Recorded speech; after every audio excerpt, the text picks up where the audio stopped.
Assalamualaikum warahmatullahi wabarakatuh. Perkenalkan, nama saya Nabila Sarah Ramadhani. Di sini saya akan memberikan tutorial analisis data menggunakan PLS3. Yang pertama, harus menyiapkan data untuk dianalisis, kemudian ganti format XLS menjadi CSV.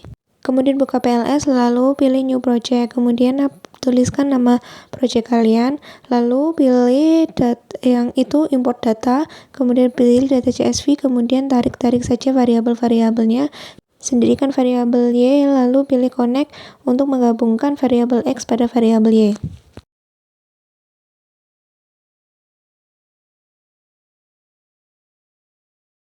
Jika sudah tersusun rapi, kita pilih calculate, kemudian pilih PLS algorithm seperti yang di atas itu.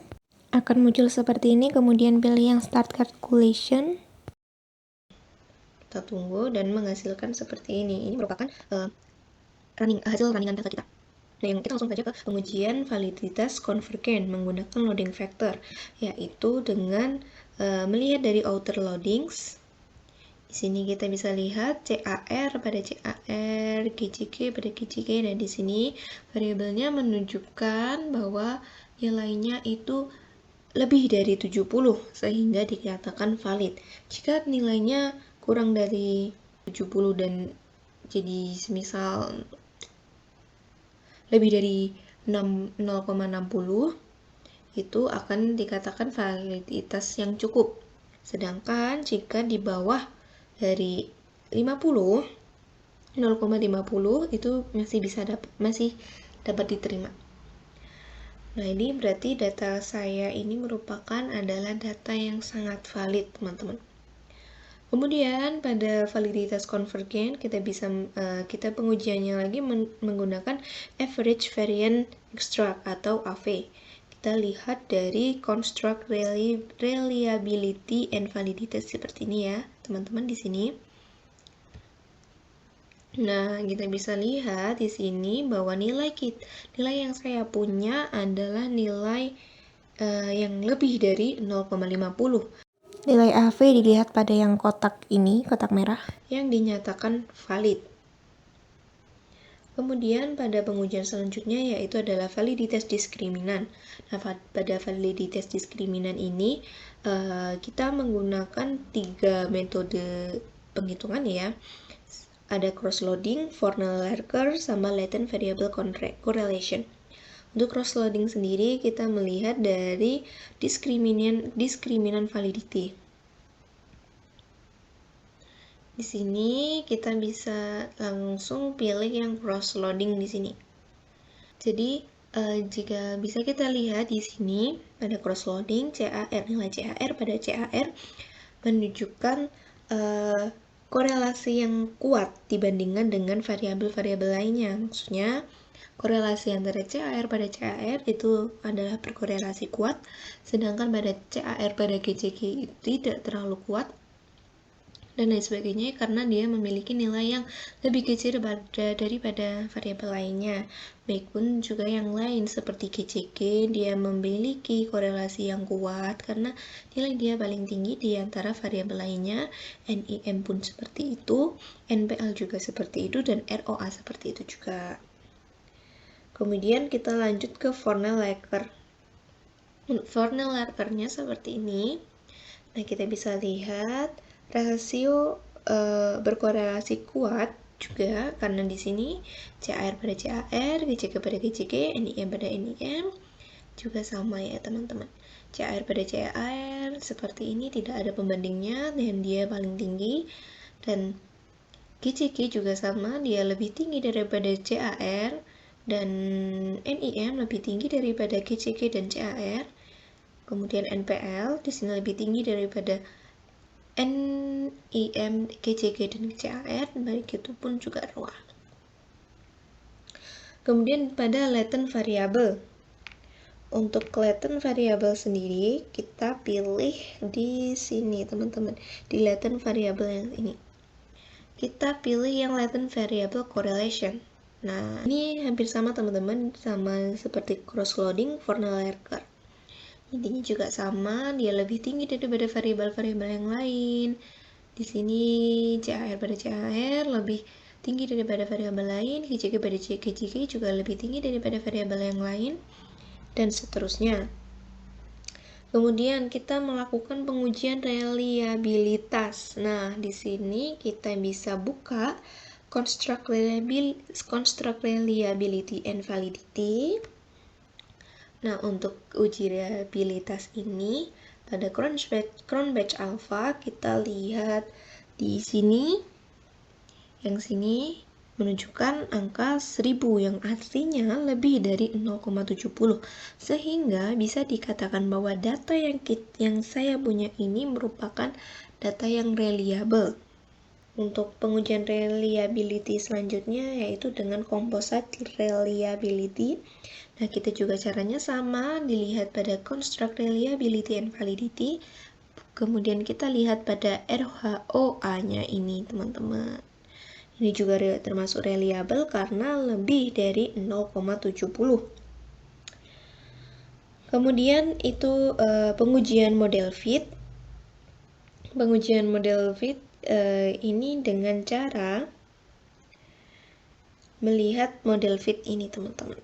Nah, di sini kita bisa menggunakan SRML, DULS, DG, Chi-square, NIF, dan Q2.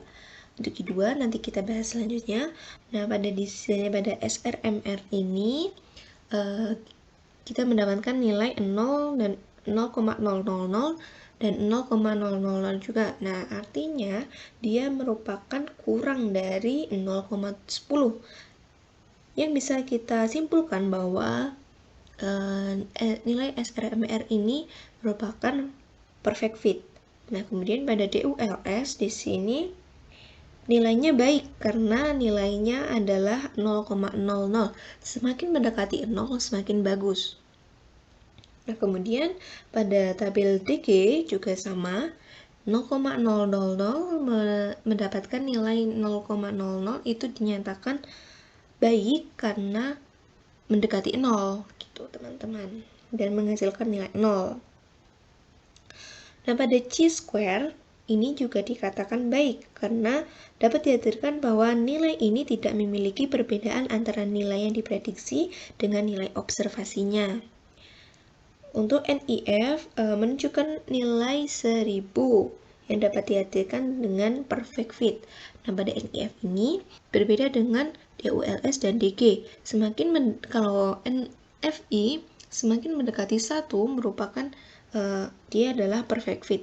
Sedangkan DULS semakin mendekati 0, dia adalah perfect fit. Oh ya, untuk Q2-nya kita berbeda, teman-teman. Kita calculate lagi. Kita kembalikan ke UAS statistik sini. Pilih calculate, lalu pilih PLS predict, kemudian akan muncul seperti ini, pilih start calculation. Ini, LV prediction summary ya, teman-teman. Nah, kita pilih yang LV prediction summary. Dan di sini Q2-nya adalah 0,433. Nah, di sini disimpulkan bahwa memiliki predictive prevalence yang kuat. Karena dia memiliki nilai yang lebih dari 0,35. Gitu, teman-teman. Nah, kemudian pengujian selanjutnya yaitu inner model. Inner model itu menggunakan PLS ini. Di PLS algorithm tadi, kita buka yang R-square.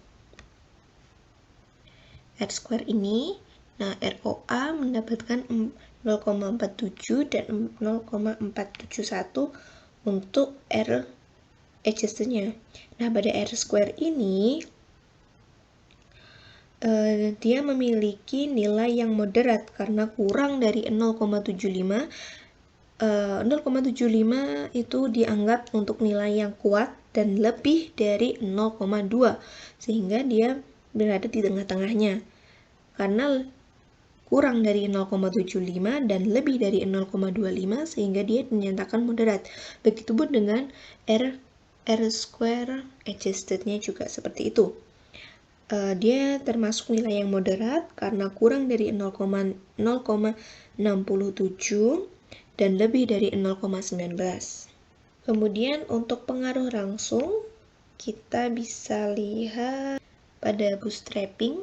Kita kembalikan di UAS statistik. Kemudian pilih calculate, lalu pilih bootstrapping, dan akhirnya memunculkan seperti ini, pilih start calculation. Nah, setelah di calculate, kemudian di bootstrapping, nah kita menuju ke total effect ini guys. Nah, nanti ini di total effect ini menghasilkan seperti ini.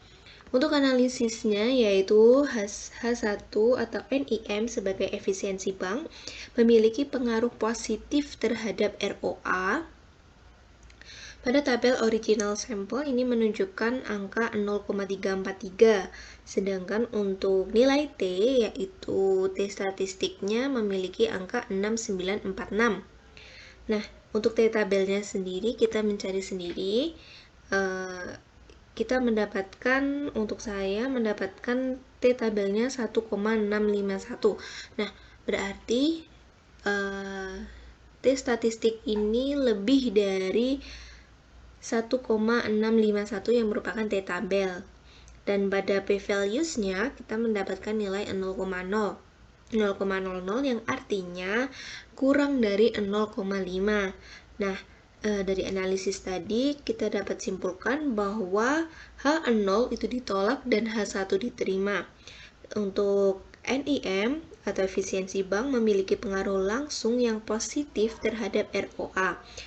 Untuk nilai T hitungnya itu 6946 lebih besar daripada 1,65 yang merupakan T tabel yang mempunyai arti pengaruh langsung yang positif dan signifikan. Nah, yang kedua, analisis kedua yaitu H2 yang merupakan rasio kredit atau NPL mempunyai pengaruh yang negatif pada ROA.